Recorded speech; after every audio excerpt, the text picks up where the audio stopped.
Hello Radio Vloggers! Welcome back to Handumanan sa usa ka awit for today's episode May 5, 2025 og Lunes karon guys. This time lain na pong gilanon ang atong paminawon guys. Kaagi ni Ginny or Chini. So si Ginny guys, kaslonon siya guys no ni court. Pero wala damha guys no nga nagkabingkil ang ilahang pamilya tungod sa iyang manghod. Nagkabikil sila guys nga to the point nga naghikog yun ang manghod sa iyang pamanhunon. Pero love yun nilang isag-usag guys. Mao na lagi to. Sinsya na kay naglisod kog pasabot guys no. Ang pangutana karon guys, ipadayon ang ilang pagmamahalan or apil sila guys no maepektuhan sa panagbikil sa ilang pamilya. So mao ni karon guys ang atong paminaw no nindutin siya nga istorya guys no og nakahilak jud ko sa ilang love story guys tungod kay do na gyoy masakripisyo guys no. So dito tawag lang ang atong paminaw ng iyang storya. Ako ginabuhi nining akong kaagi. Ako si Chenny. Sa dili pa nako sugdan sa pagsaysay ning akong kaagi, palihog sa pagtugtog sa awit nga naguluhan. Patawad, paalam.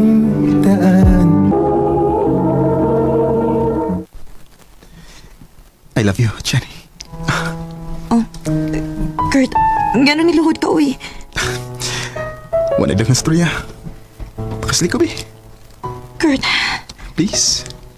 Maluwi ka na ako. naong bayay.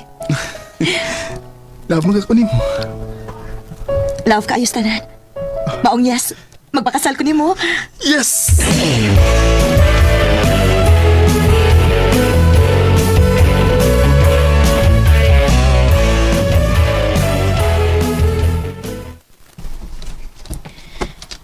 Nalipay gud kaayo mi nga magpakasal namong duha si Kurt, Jenny. Kay diha ra gud di mo nakita namo nga grabe ka malipayon among anak. Salamat, tita. Love sa tayo na ako si Kurt, tita. Wala ko'y pagitaon pa sa among relasyon. Kontento na kayo ko. Ate Jenny! Oh, Fe. Nag-uol ko kay mawa na nako kong kuya. But at the same time, happy sad ko. Kay mahappy na siya. Og ikaw yung maasawa. Fe, naibawsat ko kung unsa kakapinangga ni kuya ni mo. Mao kayo kabalaka. Wa ka mawadig kuya. Napunan pa hinoon kagate. Thank you. Love you, Ate Jenny. I love you sa tinday, Fe.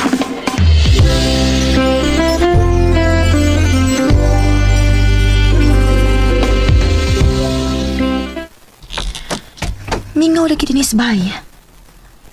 Asam ding mga tao? Pa? Nak, lato ko. Asa man ka pa? Ako sunda na imong manghod. Isumbong mo ko lang iyang maestra nga. Wa na ko ni sulsul sa klase ng manghod. Sundan ako, wa sa pengon. Okay. Sige pa. Amping.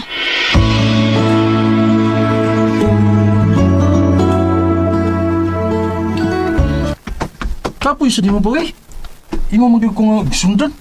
Wala man tanig batang way bot ini. Kaya wa bitaw kay buot. Sumagod. Pila na edad mo ha? Pero high school pagyapon ka. Bong, paminaw ni Papa. Ayaw po sige pabadlunggod. Ang gusto lang ako nga magtarong ka sa iyong kinabuhi. Di ka magsige og kuy-kuy ka ng iyong mga barkada. Tara o. Nagbinuan ka na sa iyong pag-iswi na tunan na nila. Saan sa baaw eh? Hoy! Tama kayo. Bong! Pa, Yung mo lang. pasag din na lanas, Bong. Kapal kayo. Basin og mas talas lang ka. Hey! Wa lagi kumaybaw kung si buhato na batarak. Pa,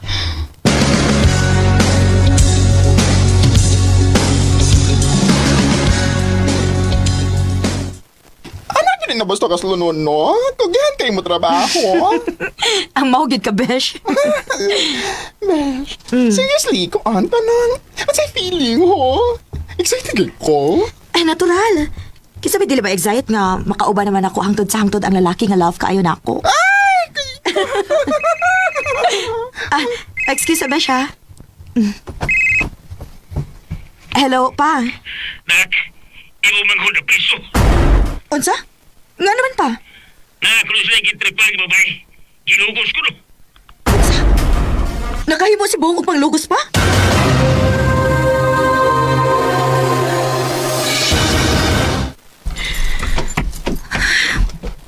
Sultihin ko sa tinuod, Bong. Eh, Nakahimo ba kas paglugos sa babay? Dalang ko sa akong mga barkada, te. Ginoo ko intaw ni mo, oy, Bong. Nabuang na ka? Nakaila ba kas babae, ha? Oo, te. Kinsa? Ha? Kinsa? Si Fee, ang mangod ni Kuya Kurt. Unsa?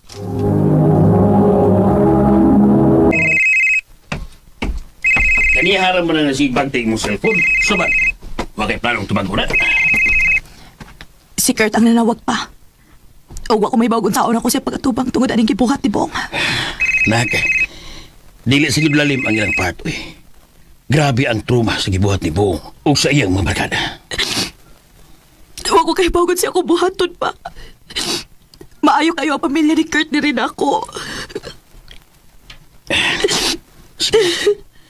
Ihilak na. Unya na ito bang si Kurt kung anda na ka.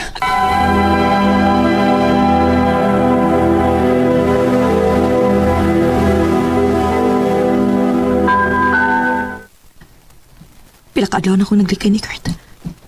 O kung maalis si Spy, dili ka mo gawas. Pero hangtod kanus amang ko ingod ini. Dili pa ko andam nga mo atupang niya.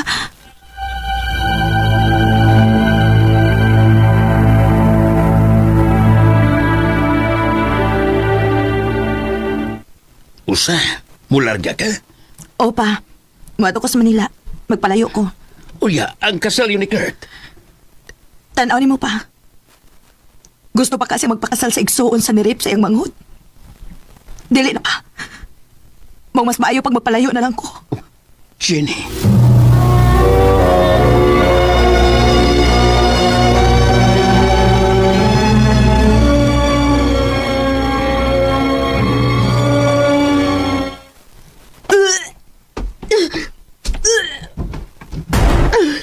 Ano ko?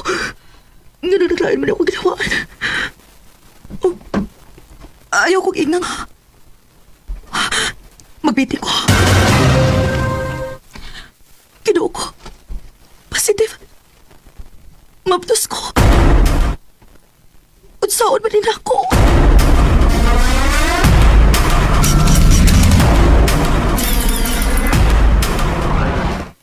Oh, may bang uwang amahan na ng imong gibagtos? Dili, pwede, Jerome. Nga, saan na ni mo? Padako na ko ning bataang ako rin mahibaw. Dili ko magpahibaw sa akong papa. Og labi na ni Kurt. Sige, ay kabla ka. Niyara ko, hindi ka pasagdan. Jerome.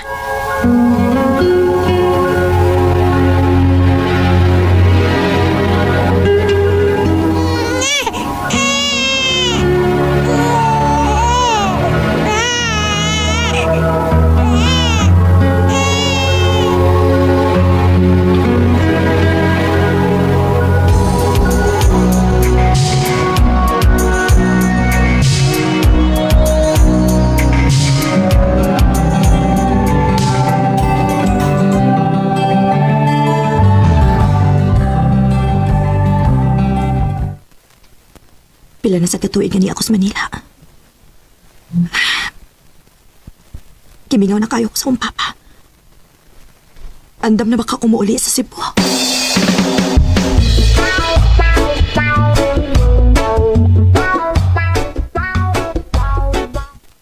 Ha? Uling sa Cebu? Niya yung trabaho din eh. Nugon kayo. Taas bigagranggo din eh. Gusto na sa ko nga makaila akong papa sa iyang apo. Sige, sige. Kung alam nyo ka, okay na. Importante ka.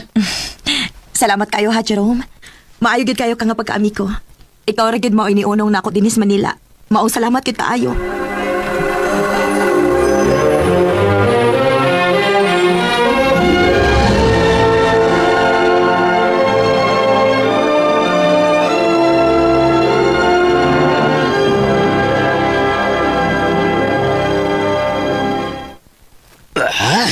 Ako ni ka po.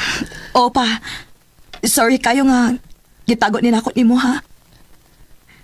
May problema na ko na ko eh. Pero si Kurt, o sumat nahibaw na siya nga may anak siya. Wa pa. Ug wa ko'y planong magpahibaw niya.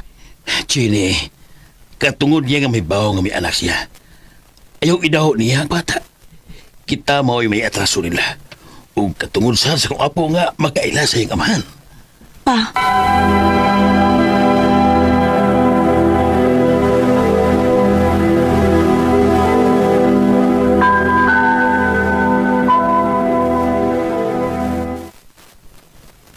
Buhay ba ka? Abi na patay na ka. Kurt, sorry. Wa ko kay bagod sa di ka pag-atubang. Tungod sa gibuhat sa kumangho, Tife. Wa ko'y kaisog mo atubang ninyo.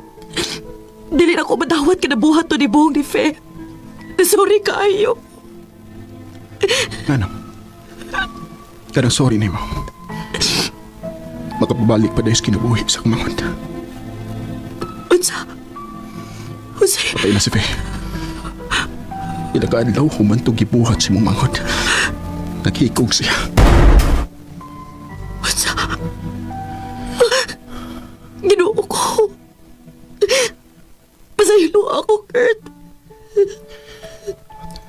Abi na mo, Jenny. Huwag mati ka pasula. Kaya huwag makisa. Yung mong igsuon may sadan. Pero nalipaw kag kunsay akong gikalakutan. Kay gibihaan ko mo sa panahon nga nagkinahanglan kay ko nimo. Mura ko buwang magsige guna-una sa gidangatan sa kong igsuon. Sige ko panawag nimo. Kaya nagkinahanglan ko. Iadto ko sa inyo. Pero sige buhat nimo. Huwag mo nimo kausa. Pasaylo ako. Unya karon. Ibalik karon mga yung kagpasaylo. Di dati ka mapasaylo bisag unsa pibuhaton ni mo, Jenny. Dili na. Nakatulong ba nung lumayo ako? Di ba yun naman ang iyong Grabe gid akong pagmahay kay nagpadako sa akong kahadlok atong higayuna. Og naka-decide ko nga dili na lang gid pahibawon si Kurt nga may anak mi. Hangtod sa hangtod na lang gid akong itago ang nahimong handumanan sa among pagminahalay ni Kurt. Nibalik na lang ko og larga sa Manila. Og dinhi na nako gipadayon ang akong kinabuhi. Dinhi na lang kutob og daghang salamat sa pagtagad ning akong tampo. More power, RMN. And ayan guys, atong na pong nadunggan no, ang kaagi no, sulat-suliran. Sulat tampo ni Chinny guys no. Nga nasakripisyo gyud ang ilahang pagmamahalan guys no ni Kurt. Tungod sa gibuhat ni Kuan sa manghod ni Chinny guys, di ba? Si George guys. Girep niya no ang manghod ni Kurt guys nga si Faye, og to the point no mo hinungdan guys nga naghikog siya kay depression no or tungod sa dakong kaowaw guys. Yun no, naglagot yung po ko sa papel ni Chinny dere guys kay pero masabtan ramang gupod na ko siya in the first place kay nagilty siya sa gibuhat sa iyang manghud no. Ikaw ba naman no ang kung ikaw ba naman si Kurt, di ba? Murag naglibog yung ko po guys kung silang pamatiyon. Pero di ba magilabot si Jenny ani guys no? Magilabot. Pero lagi kay pamilya manggod niya managsuon sila guys. Naglikay na lang pod si Jenny guys no basin madamay siya no sa kasuko ni Kurt.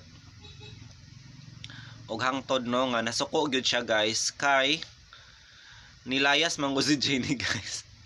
Nagilty siya no pero di ay wala ay kasuko si Kurt guys no kundili nangita pagani siya niya kay need siya kasumbungan no kapanggawsan sa iyang kuan guys no sa feelings. Maoto guys no pero nagpagawa siya guys no nagpakita si Jenny after many years na no og mao lagi to di na po niya mapasaylo si Jenny guys bisan pa man og kaslunon sila adunay nahitabo nila kay wa man gud niya gipanindigan guys angay iya tanang giharap no total dili ang po siya nagbuhat iya mang manghod pero lagi di pud basta-basta ang gibuhat sa iyang manghod guys girip manggod niya no ug hangtod nga naghikog si Faye. Pero after all these years no, wala hibaw-an nga naghikog si Faye. Wala nakasulti niya guys no. Hibaw-an lang niya nga nagkaatubangay na ang duha. Ug angay gyud pod no masilutan tong manghod ni Kuan ni Jenny guys no, masilutan gyud siya. Way pagpanalipod yun no. Kung ako si Jenny guys, makigatubang yun gapang ko ni court no og isumbong yun sa kuano sa pulis ang gibuhat sa iyang manghud guys og kung kabalo siya asa siya angay yun iyang isoplong guys no sa kapulisan kay angay yun siya manubag kung ako naman po si Jenny og dili gyud siya angay maglayas-layas no pero nga no maglayas-layas man taon siya oy nga dili man siya ang nag-rape syempre babae man siya angay yun to ang gibuhat niya no gisumbong yun niya so nagpasabot lang ni guys no mas love yun niya iyang manghud no kay kang court syempre blood is thicker than water baya pero subay sa balaod no na may angay yun sumbong yun niya no sa pulis ang gibot siyang manghud og ipapriso niya og atubangon niya si court no kung unsa man gani ang iyahang feeling di ba dawaton yun niya guys so mao man to akong pananaw guys so kanya-kanya man tang mga pananaw dire guys no og opinion so I think that's all for today. Thank you so much sa inyong pagpaminaw guys. Until next time, more dramas to come. Thank you so much RMN.